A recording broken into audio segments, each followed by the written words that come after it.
To start.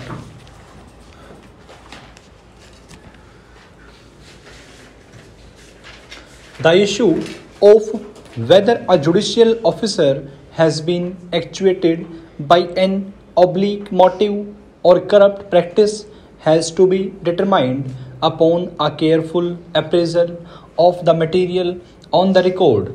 Direct evidence of corruption may not always be forthcoming in every case involving a misconduct of this nature.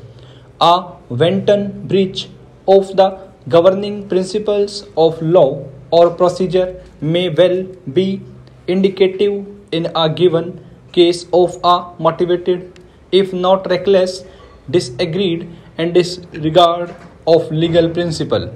In the absence of a cogent explanation to the contrary, it is for the disciplinary authority to determine whether a pattern has emerged on the basis of which an inference that the judicial officer was actuated by extraneous considerations can be drawn.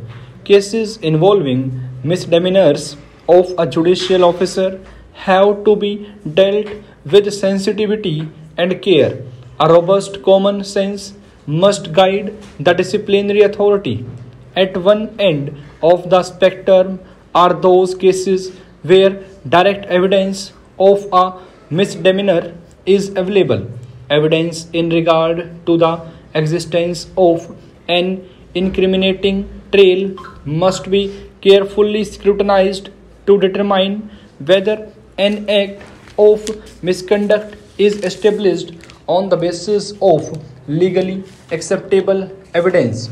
Yet, in other cases, direct evidence of a decision being actuated by a corrupt motive may not be available.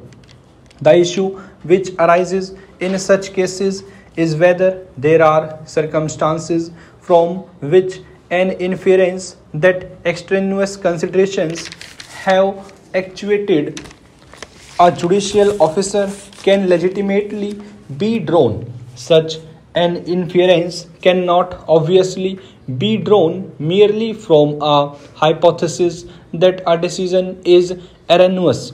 A wrong decision can yet be a bona fide error of judgment. Inadvertence is consistent with an honest error of judgment. A charge of misconduct against a judicial officer must be distinguished from a purely erroneous decision, whether on law or on fact. The legality of a judicial determination is subject to such remedies as are provided in law for testing the correctness of the determination. It is not the correctness of the verdict but the conduct of the officer which is in question.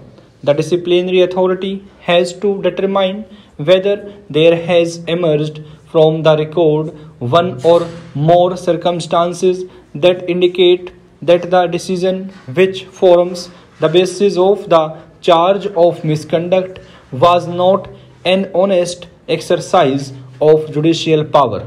The circumstances let into evidence to establish misconduct have to be shifted and sifted and evaluated with caution. The threat of disciplinary proceedings must not demotivate the honest and independent officer. Yet, on the other hand, there is a vital element of accountability to society involved in dealing with cases of misconduct. There is, on the one hand, a genuine public interest in protecting fearless and honest officers of the district judiciary from motivated criticism and attack. Equally, there is a genuine public interest in holding a person who is guilty of wrongdoing responsible for his or his actions. Neither aspect of public interest can be ignored. Both are vital to preservation of the integrity of the administration of justice.